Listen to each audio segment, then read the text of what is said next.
LEGO Star Wars The Force Awakens is a really well made game.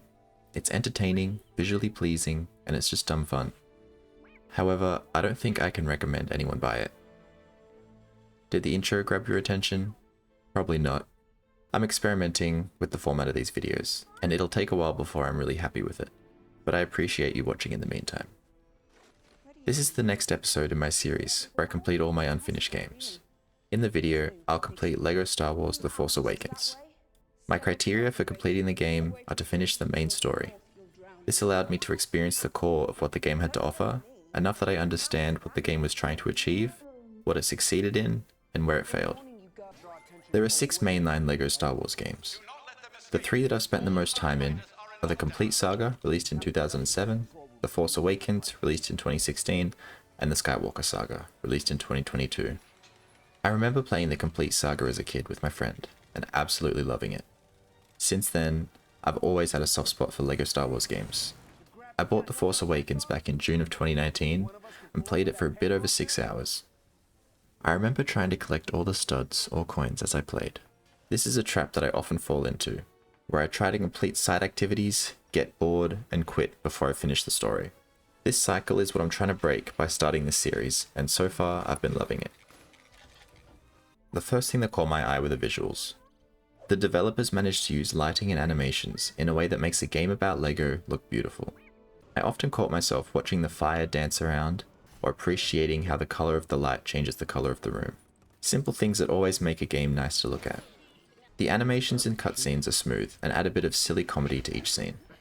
These scenes are targeted at a younger audience, but they work well enough for an adult audience to also get a couple of nose exhales.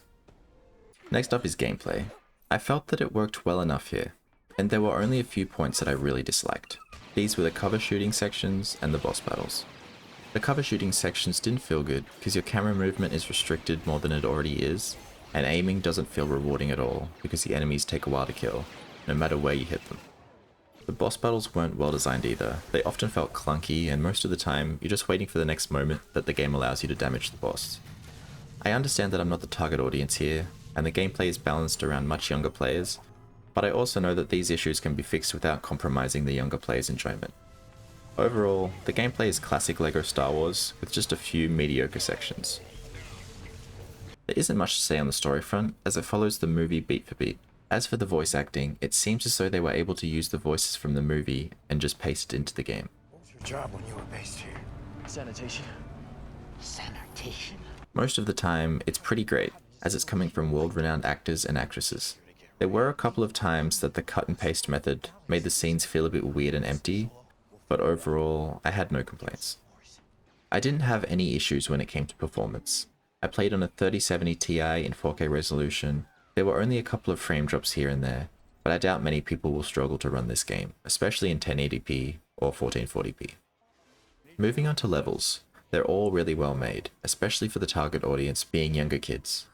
There's something to do in every corner of each area, whether it be a hacking puzzle, a building puzzle, or just some junk to smash for studs. The level designers also did a great job of guiding the players around through trails of studs, leading you to objectives or bouncing bricks, signifying there's something buildable. While most of these are made for children, they are still appreciated by an adult audience, as they allow zero thinking and just dumb fun. I love exploring levels and worlds in games. It's some of the most enjoyable parts for me.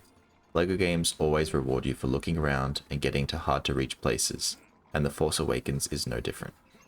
I originally wanted to play this game on mouse and keyboard, but the default controls were horrendous. With there being no mouse usage and no default camera controls, I ended up using a controller, which is the best way to play anyway, but I would have liked a usable keyboard and mouse option. Even when using a controller, the camera movement is pretty bad sometimes. This game is set up to mostly control the camera for you as you move through the level. I don't prefer this method of camera control, but I'm sure it works pretty well for younger kids. Another issue I had was that every time I entered a flying mission, my flight controls would reset, and so I'd have to pause and invert my flight controls every time, which got kind of annoying. As I said at the start, this is a great game, but there's no real reason to buy it. A couple of years ago, after its release, TT Games released LEGO Star Wars, The Skywalker Saga. This game is bigger and better in pretty much every way.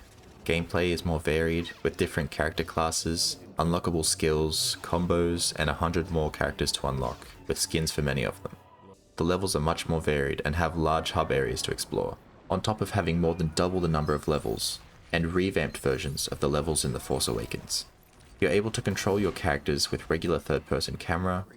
The voice acting I found to be a bit more enjoyable as well, as it was all made for the game and not ripped out of the movies. One of the only areas that The Force Awakens has over the Skywalker Saga are that some of the environmental textures are slightly better.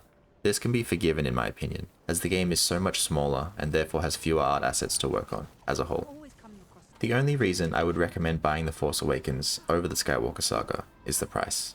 In Australia, the price difference is a bit under $20, so if you manage to find it on a deep sale, which admittedly is the only reason most people buy it, I would recommend it. But if you're looking to get into LEGO Star Wars, or just any LEGO game in general, I would strongly recommend you spend a little extra, if you have it, and go for the Skywalker Saga. This game took me around 10 hours to complete the main story, with these being my stats at the end.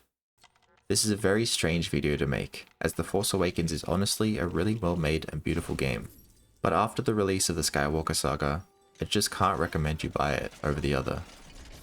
In the end, if you find this title on a deep sale, you'll have fun here, turn off your brain, and have a good time. I hope you enjoyed the episode, and thank you for sticking around till the end. I'm currently experimenting with how I make these videos, and I appreciate any support and feedback. I'll see you next time.